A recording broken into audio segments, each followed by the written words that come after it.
मन अवश्य ही चंचल होता है, लेकिन उसे अभ्यास और वैराग्य के माध्यम से बस में लाया जा सकता है। इंद्रियों की दुनिया में कल्पना सुखों की प्रथम शुरुआत है और अंत में भी जो दुख को जन्म देता है। इस संपूर्ण संसार में कोई भी व्यक्ति महान नहीं जन्मा होता है, बल्कि उससे कर्म से महान बनाते हैं। जीवन में कभी गुस्सा या क्रोध ना करें, यह आपके जीवन के ध्वंस कर देता है। हे पार्थ, मैंने और तुमने अपने कर्तव्यों को निभाने के लिए धरती पर कई अवतार लिए हैं, लेकिन मुझे याद है और तुम्हें नहीं। वासना, क्रोध और लालच नरक के 3 दरवाजे हैं।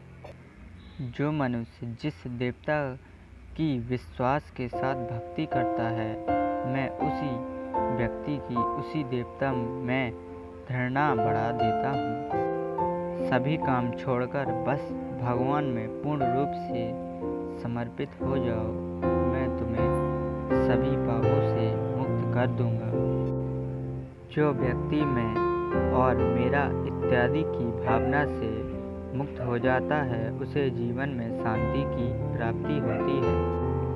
आत्मज्ञान की तलवार से काटकर अपने हृदय के अज्ञान के संदेह अलग कर दो।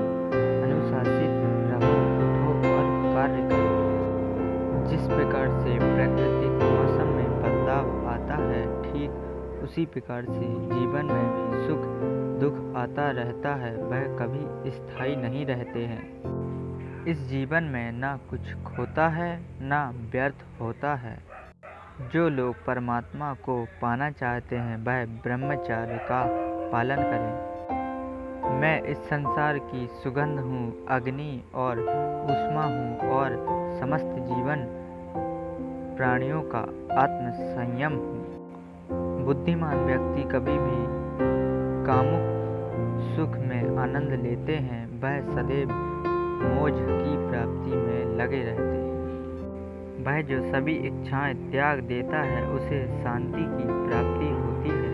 संपूर्ण संसार में जब अधर्म और पाप बढ़ता है, तो मैं धर्म की पुनः स्थापना के लिए धरती पर अवतार लेता हूँ। जैसे अंधेरे में प्रकाश की ज्योति जगमगाती है, ठीक उसी प्रकार से सत्य की चमक भी कभी फीकी नहीं पड़ती। इसलिए व्यक्ति को सदैव सत्य बोलना चाहिए। मैं सभी प्राणियों के हृदय में विद्यमान हूँ। जो व्यक्ति मृत्यु के दौरान मेरा नाम लेता है, वह सदैव मेरे ही धाम को प्राप्त हो जाता है। इसमें कोई शक नहीं है। ऐसा कुछ भी नहीं, चेतन या अचेतन, जो मेरे बिना अस्तित्व में रह सकता हो। परिवर्तन ही इस संपूर्ण संसार का नियम है। इसलिए व्यक्ति को कभी अपने वर्तमान पर घमंड नहीं करना चाहिए। जिसने जन्म लिया है, उसकी मृत्यु निश्चित है और मृत्यु के पश्चात पुनर्जन्म भी निश्चित है। मनुष्य का संपूर्ण शरीर 5 तत्वों से मिलकर बना है: अग्नि, जल, वायु, आकाश और पृथ्वी। और अंत में उसके शरीर को इन्हीं 5 तत्वों में ही विलीन हो जाना है।